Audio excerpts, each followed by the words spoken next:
কোরআনের আলোকে আল্লাহর হক আদায়ের জন্য বান্দার করণীয় 10টি কাজ। এর মধ্যে 1 নম্বর হলো বান্দা আল্লাহর সঙ্গে কোনো শরীক স্থাপন করতে পারবে না, শিরকের কাজ করতে পারবে না।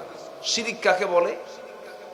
শিরিক তাকেই বলে, ধরুন আইন দু প্রকার, একটা আইন হচ্ছে কোরআনের আইন, আর একটা হচ্ছে মানুষের আইন।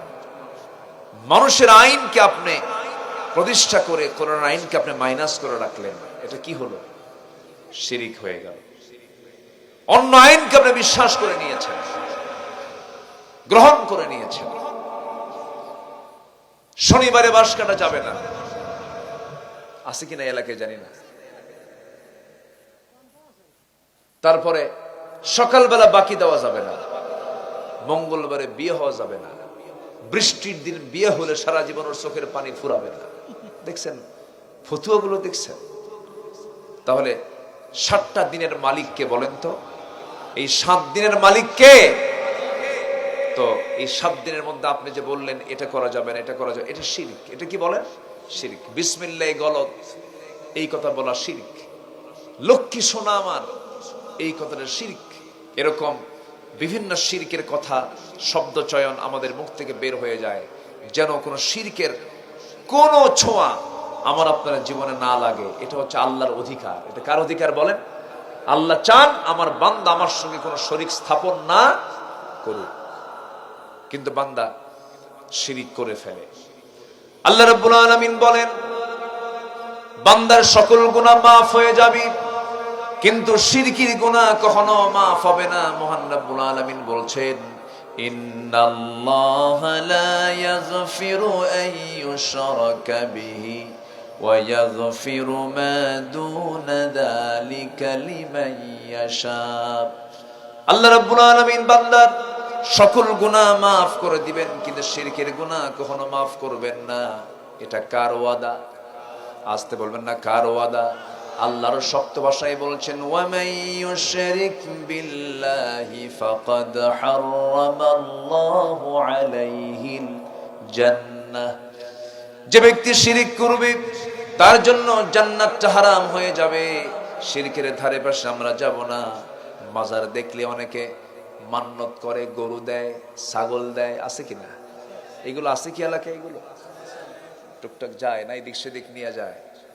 যারা গরু দরবারে নেয় তারা আরেক বলদ, যারা ছাগল নেয় তারা আরেক রাম ছাগল, নিজে এক ছাগল। এগুলো করবেন কেন? বরং আপনার প্রতিবেশী বিধবা আছে, তাকে একটা গরু কিনে দেন। ওই মান্নত করার চাইতে এই গরু কিনলে এটা আপনাকে জান্নাতে নিয়ে যাবে। কি আমার কথা কি অসন্তুষ্ট হচ্ছেন নাকি আপনারা? কিছু লোক ওঠা শুরু হয়ে গেছে, একজনকে দেখে আরেকজন ওঠে। আমি খুব কষ্ট পাচ্ছি, কিন্তু এখন এটা খুব দুঃখজনক। একটু বসেন, এটা খুবই কষ্টকর, একটু বসেন। আমি আর একজনকে আমি যেন উঠতে না দেখি। আর কতক্ষণ কথা বলবো বলেন? আমি তো বেশি সময় আমি আপনাকে কষ্ট দেব না। একটু বসেন। এই জায়গায় বসে যখন কোন শ্রোতা, যখন বক্তা দেখতে পায় উঠে দাঁড়াচ্ছে, আলোচকের কলিজার একটা করে তার যেন ছিটতে থাকে, খুব কষ্ট হয়। কষ্ট হয় না? কষ্ট হয়। উঠবেন না, একটু বসেন। শ্রোতা হয়েছে, আদর্শ শ্রোতা হব। কি শ্রোতা হব বলেন? আদর্শ শ্রোতা। শেষ করে দোয়া করে আত্মীয় স্বজন, মৃত আত্মীয় স্বজন সবার জন্য দোয়া করে ফিনিশিং দিয়ে যাবে। শেষ ভালো যার, সব ভালো তার। ইমাম সাহেব নামাজ একটু লম্বা করছে, যদি কোন তোর নামাজ চলে গেল, এটা কি মুসল্লির কাম? বসেন, এখানে বসলেই সোয়াব। যতক্ষণ থাকবেন শুধু গুনাহ মাফ হতে থাকবে। আল্লাহু আকবার। একটু বসেন।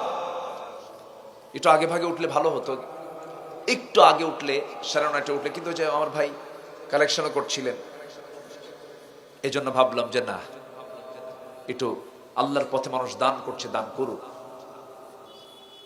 তাহলে আল্লাহর হক হলো 10টা। নাম্বার 1 শিরিক না করা। নাম্বার 2 হলো আমরা ঈমান আনবো। এটা কার হক? বান্দার উপরে আল্লাহর হক হচ্ছে তুই ভালো করে ঈমান আন। তুই ভালো করে কি আন? ঈমান ভালো করে আন। আমরা ঈমান আনছি তো নাকি? এই দুজন লোকটা উঠলো কেন? এই যে এই যে এই যে এই যে বসেন, বসেন না। একটু বসেন। ও চাপ, ও শীত তো এখন মনেই তো নাই আমার। শীতের বেলা তো নিম্ন চাপ হয় বেশি, থাকা কঠিন। তবে একটু কষ্ট করে থাকেন, একটু কষ্ট করে থাকেন। আমাদের শেষ, আমরা লেখা থেকে প্রধান বক্তা কিন্তু হয়ে যায় শেষ বক্তা। এমন সময় উঠি আমরা যে সময় দুনিয়ার চাপ, বাড়ি যাওয়ার চাপ, ঘুমের চাপ, পেশাবের চাপ, সব চাপ, বিড়ি খাওয়ার চাপ। আমি থাকি মহাচাপে। আমরা ইমান আনছি তো সবাই নাকি? ভালো করে ইমান আনছি তো? বিড়ি খাইলেও তো ইমান আছে তো, সমস্যা। বিড়ি খাই, গাঁজা খাই, কত কি করি আমরা।